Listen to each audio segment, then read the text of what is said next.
Madam কি করছেন? আহা, স্কুলে যাওনি কেন? শরীর ভালো নেই?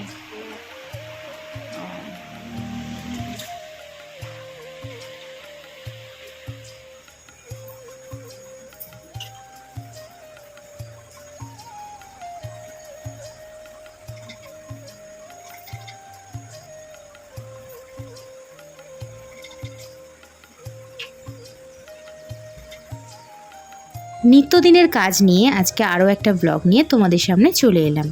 তো নমস্কার বন্ধুরা, সবাই কেমন আছো? আশা করছি সবাই ভালো আছো, সুস্থ আছো, আর আমরাও সবাই ভালো আছি।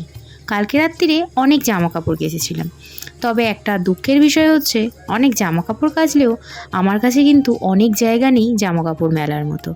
সেই জন্য দেখো এখানে জানলায় মেলে নিচ্ছি। আর এই যে দেখো, এক কাপ চা নিয়েছি, এটাই হচ্ছে এখন সকালের টিফিন। আর সাথে বিস্কুট নিয়েছিলাম, সেটা দেখানো হয়নি। এখানে দেখো ছেলে কিন্তু পড়তে বসেছিল, এখন কোথায় গেছে মনে নেই। যাই হোক, এই যে ফ্রিজে ছিল মাছ, সেটা এখন বার করে নিয়েছি। এবার সেটাকে ধুয়ে নেব, পরিষ্কার করে ধুয়ে আজকে এই মাছটাই রান্নাবান্না করব। তো সেই রান্নাটাই তোমাদের সাথে এখন শেয়ার করব। আর তোমরা আমার সাথে তো অবশ্যই থাকবে, পুরো ব্লগটা তোমাদেরকে দেখতে হবে। যে আরও একটা কথা, তোমরা যারা এখনও পর্যন্ত আমার চ্যানেলটাকে সাবস্ক্রাইব করোনি, প্লিজ আমার চ্যানেলটাকে সাবস্ক্রাইব করে দিও। তো চলো, এখানে দেখো মাছটা ধুয়ে নিয়ে এবারে নুন হলুদ ভালো করে আমি এখানে মাখিয়ে নিচ্ছি। নিয়ে মোটামুটি 10 মিনিট থেকে 15 মিনিট মতো রেখে দেব। আর সেই ফাঁকে আমি চলে এসেছি এখানে আলু কাটতে। আজকে কি দিয়ে রান্না করব বলো তো? আলু, পেঁয়াজ, টমেটো আর একটু আদা রসুন বাটা দেব, দিয়ে একটু কষা রসা করে বানাবো।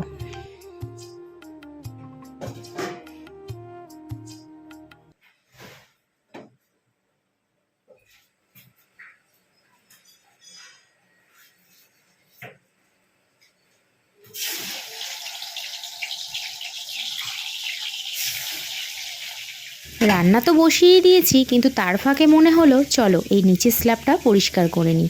আর ওই দেখো পাশে দেখেছো রুটি পড়ে আছে, ওটা না রেখেছি গরুর জন্য, কি জানি কখন আসবে।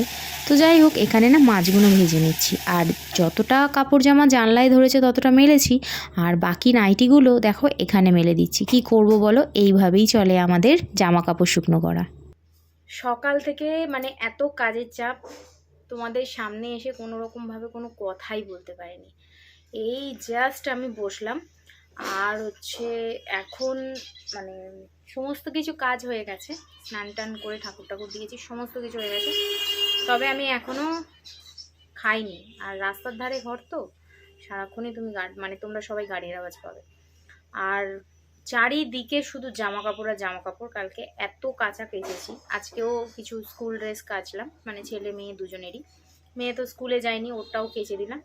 আর ছেলের যেহেতু সাদা জামা, প্রায়ই ওরটা কেচে দিতে হয়, না হলে না বড্ড বাজে দাগ হয়ে যায়। এই হলো আজকে সারাদিনের কাজ। আর মানে মনে হচ্ছে না যে এখন আর ভাত খাই, মনে হচ্ছে মুড়ি বা কিছু খাই। তো যখন খিদে পাবে, যদি মানে খিদে পায় তখন খাবো। আজকে খিদেও নেই, কেন জানি না, বুঝতে পারছি না। আজকে খিদেও পাচ্ছে না। সকালবেলা কোনো রকম কোনো টিফিনও করিনি আজকে, শুধু ওই চা বিস্কুটই খেয়েছি, তারপরেও খিদে নেই। অন্যদিন তবু টিফিন করি, আজকে কোনো রকম কোনো টিফিন করিনি। সবাই পাউরুটি খেয়েছে, মানে ওরা সবাই মিষ্টি পাউরুটি নিয়ে এসে খেয়েছে, আমি পাউরুটিও খাইনি, কিছু খাইনি, তারপরেও আমার খিদে নেই। আর এই যে মাথার মধ্যে গামছাটাকে এরমভাবে বেঁধেছি, এবার খুলবো, খুলে একটুখানি চুলটাকে শুকনো করবো।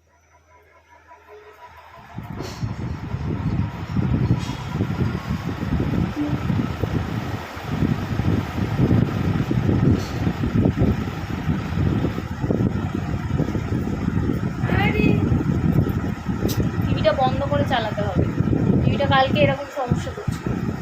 কালকে তোরা চলে গেছিস, আমি জানি একটু টিভি চালাবো করতে দিয়েছে, এইরকম টিভি চালাতেই পারিনি কালকে। বিকেলের আকাশটা দেখো খুব সুন্দর লাগছে। আজকে কিন্তু সারাদিন বৃষ্টি হয়নি, তাই জন্যই হয়তো ভালো লাগছে, কিন্তু প্রচণ্ড গরম, মানে একটুও গাছের পাতা নড়ছে না। আর এখানে যেহেতু ছেলে মেয়ে পড়তে যাবে, তাই জন্য তোমাদের তো সকালে বললামই মেয়ে স্কুল যায়নি, তো এখন বললো মা আমাকে চুলটা একটু বেঁধে দাও। তো দেখো আমি কিভাবে বাঁধছি, চলো তোমাদেরকে ফাইনালি দেখাই আমি ওর চুলটা কিভাবে বেনি করেছি। আজকে একটু অন্য স্টাইলে করেছি। এই চুল বাঁধা মানে এই বেনিটার নাম কি বলো তো? খেজুর বেনুনি।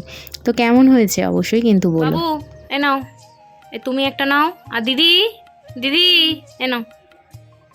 দুজনে দুটো খেয়ে নাও, খেয়ে চলো পড়তে যাব। আমি না, মানে ওদেরকে দিতে যাব।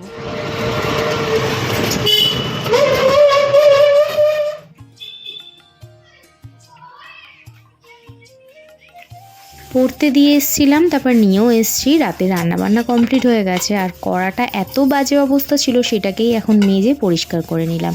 তো চলো আজকে ভিডিওটা এই পর্যন্তই। সবাই ভালো থেকো, সুস্থ থেকো, টাটা।